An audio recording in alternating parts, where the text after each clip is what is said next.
یہ اعلیٰ تفاوت کی ترکیب بیان کی ہے، یعنی اعراب ذکر کیا۔ تو اعلیٰ تفاوت یہ ہے ظرف، اور چونکہ ظرف مستقر ہے اس لیے کسی فعل یا شبہ فعل سے اسے متعلق ہونا چاہیے جو یہاں پہ مذکور نہیں۔ تو نکالا اس کے لیے اے قائم علیہ، یعنی قائم علی تفاوت، ایک معنی کے بعد دوسری معنی یہ متفاوت طریقے پر ہوتی ہے۔ وَبِمَا ذَكَرْنَا مِن مَّعْنَى الْكَلَامِ، اور ہم نے اس کلام کا جو معنی ذکر کیا ہے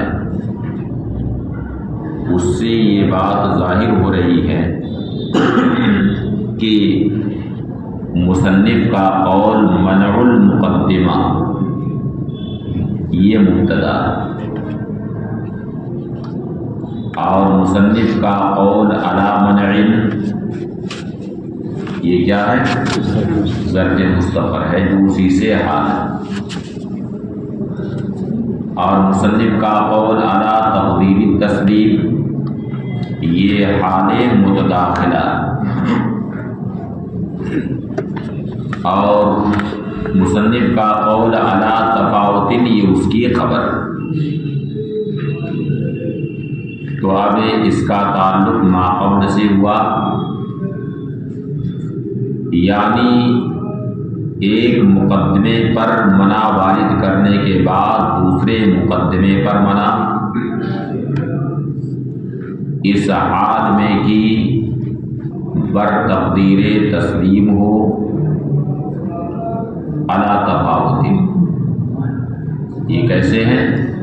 متفاوت طور پر، تو علی تفاوت یہ خبر ہے، اور اس کا مبتدا ہے منع المقدمہ۔ اب منع المقدمہ کے بعد دیکھیے علی منع مقدمۃ اخری ہے، تو علی منع مقدمۃ اخری یہ ظرف مستقر ہے جو حال اول ہے، اس کے بعد پھر علی تقدیر تسلیم یہ حال ثانی ہے، حال متداخلہ، اور علی تفاوت یہ خبر ہے۔ ففہم ھذا الکلام، تو اس کلام کو سمجھ لو۔ فإنہ من مزال الاقدام، اس لیے کہ یہ ان مقامات میں سے ہے جہاں کے قدم پھسل جاتے ہیں، جیسے روڈ پہ دیکھا ہوگا کہ جہاں حادثے کا زیادہ چانس رہتا ہے تو روڈ ہی پر کیا لکھا رہتا ہے؟ درگھٹنا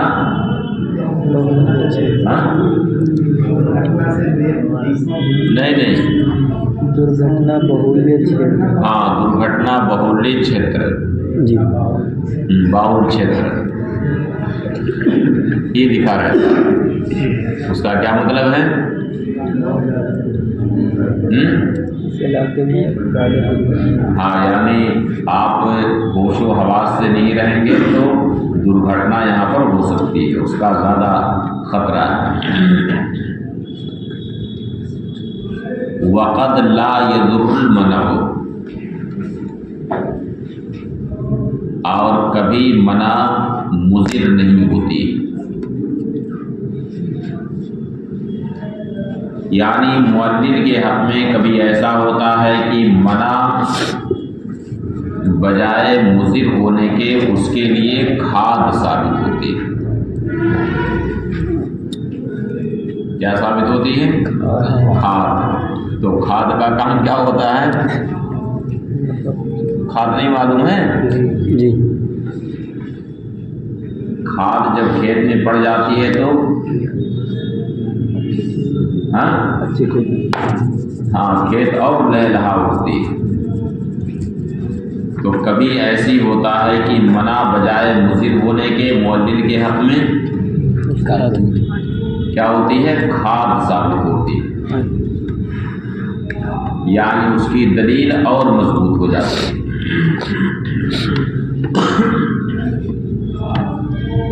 اور کبھی منع مضر نہیں ہوتی ہے بأن یکون انتفاع تلک المقدمہ مستلزما لمطلوبہ الذی یستدل علیہ بالدلیل، اس طور سے کہ اس مقدمے کا انتفاع یہ اس کے اس مطلوب کو مستلزم ہوتا ہے جس پر دلیل سے استدلال کیا جاتا ہے، اس دلیل سے استدلال کیا جاتا ہے الذی ہوا یتوقف علیہ، جو دلیل اس مقدمے پر موقوف ہوتی ہے۔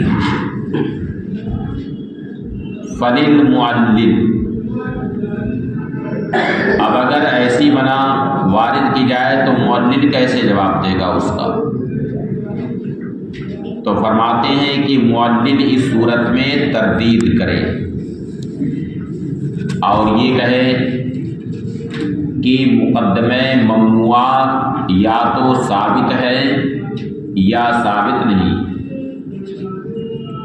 اگر مقدمہ ممنوعہ یا جس پر تم نے منع وارد کی ہے اگر وہ مقدمہ ثابت ہے تب تو ہماری دلیل تام ہے، اور اگر وہ مقدمہ ثابت نہیں ہے تو دلیل گو کی تام نہیں ہے مگر مدعا ہمارا ثابت ہو جائے۔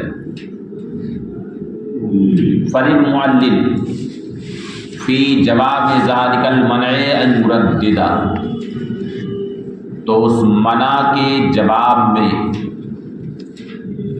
معلل وہ چاہیے کہ تردید کرے اور کہے ان کانت المقدمۃ الممنوعہ ثابتۃ فی نفس الامر فیتم الدلیل، اگر مقدمہ ممنوعہ نفس الامر میں ثابت ہے تو دلیل تام ہوگی، وإلا ورنہ یعنی اگر مقدمہ ممنوعہ ثابت نہیں ہے فالدعویٰ ثابتۃ علی ذالک التقدیر، تو اس تقدیر پر بھی دعویٰ ثابت نہیں، اے علی تقدیر عدم ثبوتها اذن، یعنی اس مقدمہ کے ثابت نہ ہونے کی تقدیر پر بھی دعویٰ کیا ہے؟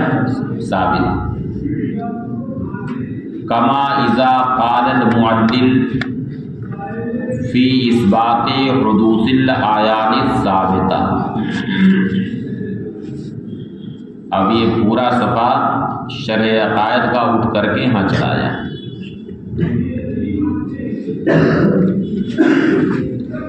کوئی نئی بات نہیں، یہ شرح عقائد کا پورا ایک صفحہ وہاں سے اٹھ کے یہاں چلایا، کیونکہ وہاں پر بھی ہے، یہ نہیں کہ وہاں پر نہیں۔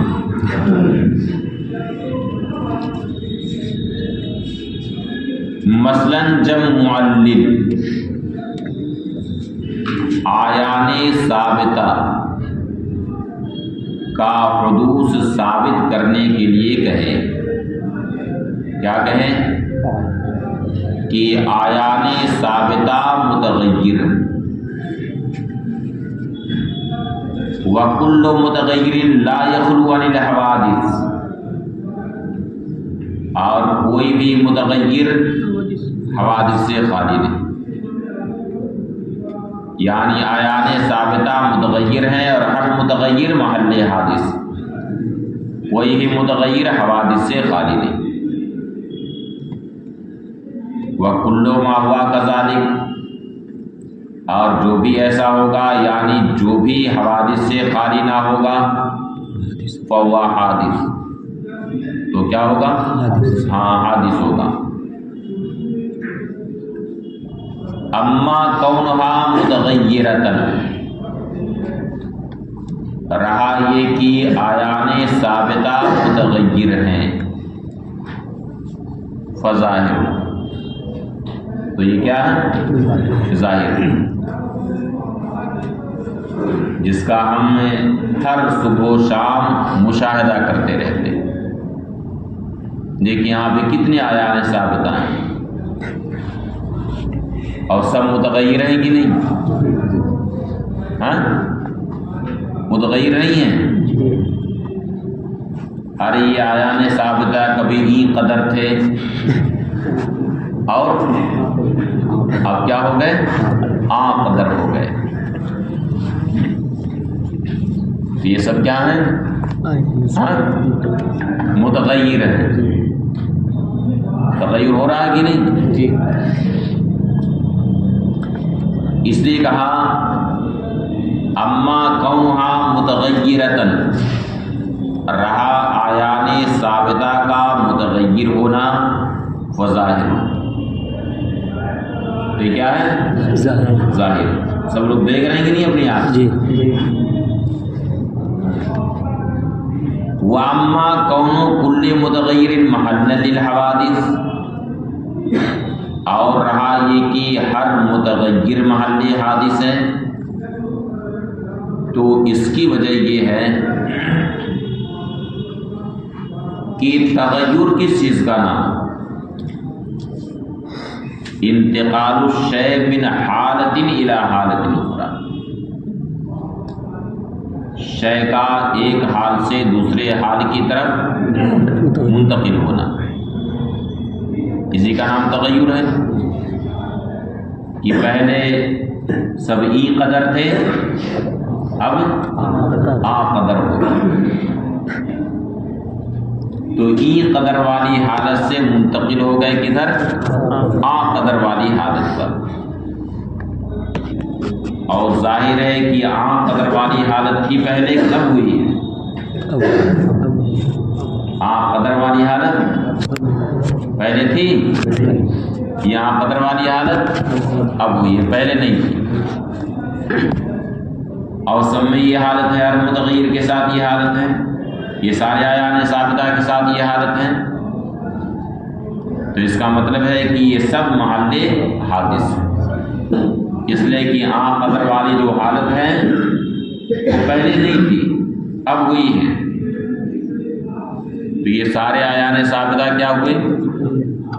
متغیر ہیں اور سب محل حادث.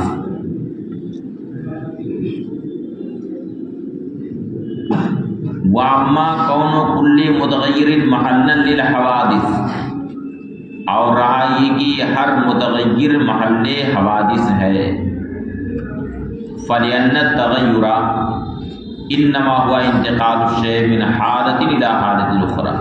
تو اس وجہ سے کہ تغیر نام ہے شے کا ایک حالت سے دوسری حالت کی طرف منتقل ہونا. وَتِلْكَ الْأُخْرَى حَادِثَةٌ، اور دوسری والی حالت کیا ہے؟ حادث ہے. لِأَنَّهَا وُجِدَتْ فِيهِ بَعْدَ مَا لَمْ تَكُنْ مَوْجُودَةً، اس لیے کہ وہ حالت ان میں پائی گئی ہے کب؟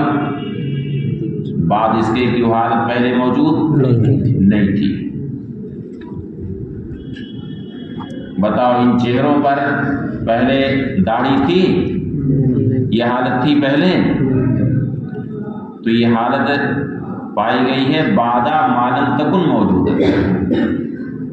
یعنی بعد اس کے جو حالت پہلے موجود نہیں تھی. ثم تلک الاخری قائمۃ بذالک الشیء المتغیر، پھر وہ دوسری والی حالت جو پیدا ہوئی ہے یہ قائم ہے اسی شیء متغیر کے ساتھ. کس کے ساتھ قائم ہے؟ اسی شیء متغیر کے ساتھ قائم ہے. لامتناع قیام الصفت بدون موصوفها، اس وجہ سے کہ صفت کا قیام موصوف کے بغیر محال، لہذا تغیر کا قیام متغیر کے بغیر محال. اور جو حالت پیدا ہوئی ہے اس حالت کا قیام بغیر ذوالحال کے محال. فَيَكُونُ ذَلِكَ الشَّيْءُ الْمُتَغَيِّرُ مَحَلًّا لِلْحَوَادِثِ، تو وہ شے متغیر کیا ہوگی؟ محل حوادث ہوگی. فَإِنَّ الشَّيْءَ عِنْدَ كُلِّ تَغَيُّرٍ وَانْتِقَالٍ يَكُونُ مَحَلًّا لِحَادِثٍ لَمْ يَكُنْ هُوَ مَحَلَّهُ، اس وجہ سے کہ شے ہر تغیر اور ہر انتقال کے وقت ایک ایسے حادث کا محل ہے جس کا محل وہ پہلے نہیں تھی. ہر تغیر اور انتقال کے وقت ایک ایسے حادث کا محل ہے جس حادث کا محل وہ پہلے نہیں تھی. جیسے آپ لوگوں کا تغیر و انتقال رابعہ سے خامسہ کی طرف ہوا. آپ لوگوں کا تغیر و انتقال رابعہ سے خامسہ کی طرف ہوا. تو جس شے کی طرف تغیر و انتقال ہو رہا ہے کیا اس کا محل پہلے آپ لوگ تھے؟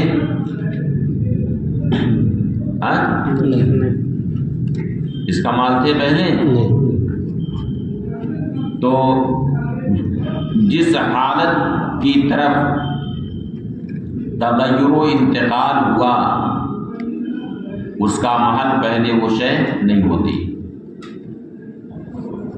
اس لیے کہتے ہیں فَإِنَّ الشَّيْءَ عِنْدَ كُلِّ تَغَيُّرٍ وَانتِقَالٍ، اس لیے کہ شے ہر تغیر و انتقال کے وقت ایک ایسے حادث کا محل ہوتی ہے لم یکن ہوا محلہ، جس کا محل پہلے نہیں تھی. لہذا معلوم ہوا کہ ہر متغیر محل حادث، معلوم ہوا کہ ہر متغیر محل حادث. وَأَمَّا أَنَّ كُلَّ مَا لَا يَخْلُو عَنِ الْحَوَادِثِ فَهُوَ حَادِثٌ، اور رہا یہ کہ جو حوادث سے خالی نہ ہو وہ حادث ہوتا ہے، یعنی محل حادث حادث ہوتا ہے. تو اس کی دلیل یہ ہے کہ فَإِنَّ الْأَعْيَانَ الثَّابِتَةَ لَا تَخْلُو عَنِ الْحَرَكَةِ وَالسُّكُونِ، اعیان ثابتہ حرکت و سکون سے خالی نہیں. یعنی اعیان ثابتہ یا تو متحرک ہیں یا ساکن، ان دونوں سے خالی نہیں. اور حرکت اور سکون یہ دونوں کیا ہیں؟ حادث. حرکت و سکون دونوں حادث. اب رہا یہ کہ اعیان ثابتہ حرکت و سکون سے خالی نہیں، تو اس کی وجہ یہ ہے کہ اعیان کون فی الحیز سے خالی نہیں. اعیان کون ہاں کان کھڑا ہے کہ کہیں بھی حیز کی تعریف نہ ہو. اس لیے کہ شرع اعزاز میں مکان کا لفظ آیا ہے، حیز کی جگہ پر کیا ہے؟ وہاں مکان ہے، اور یہاں حیز کا لفظ ہے. تو کان کھڑا ہے کہ ابھی کہیں حیز کی تعریف نہ بتانی پڑے. حیز کہتے ہیں جس کی طرف اشارے حسیہ کرنے سے شے اپنے اغیار سے ممتاز ہو جائے، اسے کیا کہتے ہیں؟ حیز. تو اعیان ثابتہ کون فی الحیز سے خالی نہیں، یعنی اعیان ثابتہ کا جو کون اور وجود ہوگا تو کسی حیز اور مکان میں وجود ہوگا. اب سوال یہ ہے کہ جس آن میں کسی حیز اور مکان میں اعیان ثابتہ کا وجود ہو رہا ہے، اس آن سے پہلی والی آن میں ان اعیان ثابتہ کا کون اور وجود اسی حیز و مکان میں تھا یا کسی دوسرے حیز و مکان میں تھا. اگر ان اعیان ثابتہ کا کون اور وجود اس سے پہلی والی آن میں کسی اور حیز اور مکان میں تھا اور اب کسی دوسرے حیز اور مکان میں ہے، تو یہ کہا جائے گا کہ وہ آیان متحرک، کیا کہا جائے گا انہیں؟ متحرک کہا جائے گا۔ اور اگر وہ آیان ثابتہ اس سے پہلی والی آن میں بھی اسی حیز اور مکان میں موجود تھے جس حیز اور مکان میں ابھی موجود ہیں، تو آیان ثابتہ کیا ہو جائیں گے؟ ساکن ہو جائیں گے۔ کیا ہوں گے؟ ساکن۔ سمجھائے داری برکت و سکون کی؟ جیسے یہ آیان ثابتہ ہیں، تو ان آیان ثابتہ کا کون اور وجود اس سے پہلی والی آن میں، یعنی ابھی اس آن میں، یعنی ٹھیک 11:50 پر ان آیان ثابتہ کا وجود کہاں ہے؟ آیان ثابتہ کا کون اور وجود؟ کسی درسگاہ میں۔ کون سا کمرہ ہے یہ؟ ارے نمبر کیا ہے کمرے کا؟ نہیں پتا، 9 نمبر۔ تو ان آیان ثابتہ کا کون اور وجود 11:50 پر 9 نمبر میں ہوا۔ اب یہ دیکھا جائے گا کہ 11:49 پر ان آیان کا کون اور وجود اسی مکان میں تھا یا کسی دوسرے مکان میں تھا؟ اگر اسی مکان میں تھا تو یہ آیان کیا ہو گئے؟ ساکن ہو گئے۔ اور اگر کسی اور مکان میں ان کا وجود تھا، ان کا کون کسی اور مکان میں ہوا اور پھر اس آن میں یعنی 11:50 پہ یہاں آ گئے، تو یہ آیان کیا ہو جائیں گے؟ متحرک ہو جائیں گے۔ تو آیان ثابتہ حرکت اور سکون سے خالی نہیں۔ سمجھ گئے؟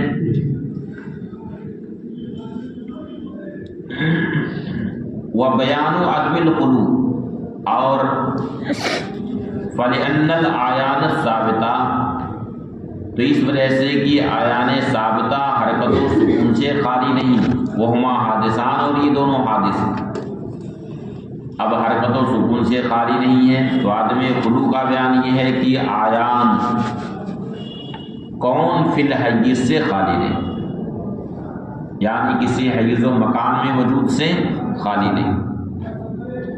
فَإِنْ كَانَتْ مِنْ حَيْثُ كَوْنِهَا فِي ذَلِكَ الْحَيِّزِ الْآنِ مَسْبُوقَةً بِكَوْنٍ آخَرٍ فِيهِ، تو اگر وہ آیان اس حیثیت سے کہ ان کا کون اور وجود اس حیز میں ابھی ہے، وہ مسبوق ہیں کسی دوسرے کون کسی دوسرے وجود سے اسی حیز میں، یعنی اس سے پہلی والی آن میں بھی ان کا کون اور وجود اسی حیز میں تھا، فَيَا سَاكِنَةٌ، تو یہ آیان کیا ہوں گے؟ ثابت ہوں گے، ساکن ہوں گے۔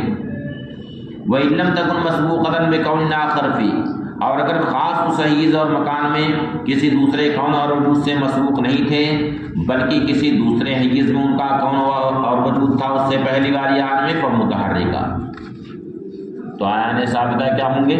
متحرک۔ تو حاصل یہ ہوا کہ آیان ثابتہ حرکت اور سکون سے خالی نہیں، کیونکہ جس آن میں آیان ثابتہ موجود ہیں کسی مکان میں، یہ دیکھا جائے گا کہ اس سے پہلی والی آن میں ان کا وجود کہاں تھا۔ اگر اسی مکان میں تھا تو ساکن ہوں گے، اور اگر کسی اور مکان میں تھا تو متحرک ہوں گے۔ اب اس پر معنی اگر یہ سوال کریں، یہ منع وارد کریں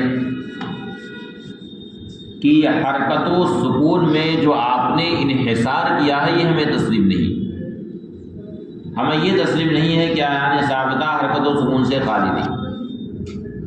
ایسا ہو سکتا ہے کہ آیان نہ متحرک ہوں نہ ساکن۔ مثلاً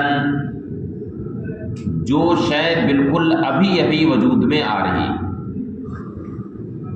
جو شے ابھی ابھی وجود میں آ رہی ہے، تو اس سے پہلے اس کا کون کہیں تھا ہی نہیں، اس سے پہلے اس کا وجود کہیں تھا ہی نہیں۔ جیسے کہ جو بچہ بالکل ابھی ابھی پیدا ہو رہا ہے تو اس سے پہلے اس کا وجود تھا ہی نہیں، اس کا کون تھا ہی نہیں، نہ اس حیز میں جہاں ابھی ہے، نہ اس سے پہلے نہ کسی اور حیز میں، بلکہ ابھی ابھی پیدا ہو رہا ہے، تو نہ متحرک ہے اور نہ ساکن ہے۔ تو حرکت و سکون میں جو آپ نے انحصار کیا ہے یہ ہمیں تسلیم نہیں۔ تو اب یہ جو منع وارد کیا ہے یہ منع بجائے مضر ہونے کے مفید ہے، اس لیے کہ جب معنی یہ کہہ رہا ہے کہ اس کا وجود ابھی ابھی ہو رہا ہے، اس سے پہلے اس کا وجود تھا ہی نہیں، تو حادث ہونے کا اعتراف تو خود ہی کر دیا۔ ہاں حادث ہونے کا اعتراف خود ہی کر لیا۔ اتنا بدھو آدمی ہے، ایسی اگر بدھو آدمی مناظرے میں اترے گا تب تو سب کچھ ڈبا دے گا ایک دم۔ وَيَقُولُ الْمَعْنِي، اور معنی کہے لا نُسَلِّمُ ذَلِكَ لِلْانحصار، اس انحصار کو ہم تسلیم نہیں کرتے۔ لما لا يجوز اللہ تکون مسبوقۃ بقول آخر اصلا، اس لیے کہ ایسا کیوں نہیں ہو سکتا ہے کہ کسی دوسرے قول سے کسی دوسرے وجود سے بالکل ہی مسبوق نہ ہو۔ کما فی آن الحدوث، جیسا کہ آنے حدوث میں یعنی پیدا ہونے کی آن میں، یعنی جس وقت وہ پیدا ہوا، فحینئذ تکون خالیۃ عن الحرکۃ والسکون کلیہما، تو اس وقت وہ حرکت اور سکون دونوں سے خالی ہوگا۔ فللمعلل حینئذ یردد، تو ہم معلل کے لیے اب اس وقت جائز ہے کہ تردید کریں اور یہ کہیں کہ حرکت و سکون میں انحصار یا تو ثابت ہوگا یا ثابت نہیں۔ فإن کان ثابتا، اگر حرکت و سکون میں انحصار ثابت ہے، یعنی یہ بات آپ کو تسلیم ہے کہ حرکت و سکون سے خالی نہیں، انحصار اگر ثابت ہے فقط تمت دلیل، تو ہماری دلیل تام۔ وإلا، ورنہ یعنی اگر انحصار ثابت نہ ہو یلزم ثبوت المطلوب، تو مطلوب کا ثبوت لازم آتا ہے، یعنی آیان کا حادث ہونا۔ لأنه إذا لم يكن الشيء مسبوقا بقول آخر، اس لیے کہ جب وہ شے کسی دوسرے کون سے کسی دوسرے وجود سے مسبوق ہے ہی نہیں بلکہ اس کا وجود ابھی ابھی ہو رہا ہے، فلا شک فی حدوثہ، تو اس کے حادث ہونے میں کوئی شک نہیں۔ تو یہ منع معلل کے حق میں مضر نہیں ہے بلکہ معلل کے حق میں مفید ہے۔ وقیل بخلافی ایسا، تو ایسی منع کا جواب دینے کا ایک طریقہ یہ کہ معلل تردید کرے اور یہ کہے کہ مقدمے ممنوع یا تو ثابت ہوگا یا ثابت نہیں ہوگا۔ اگر مقدمے ممنوع ثابت ہے تو دلیل تام، اور اگر مقدمے ممنوع ثابت نہیں ہے جب بھی ہمارا مطلوب ثابت ہو جائے گا۔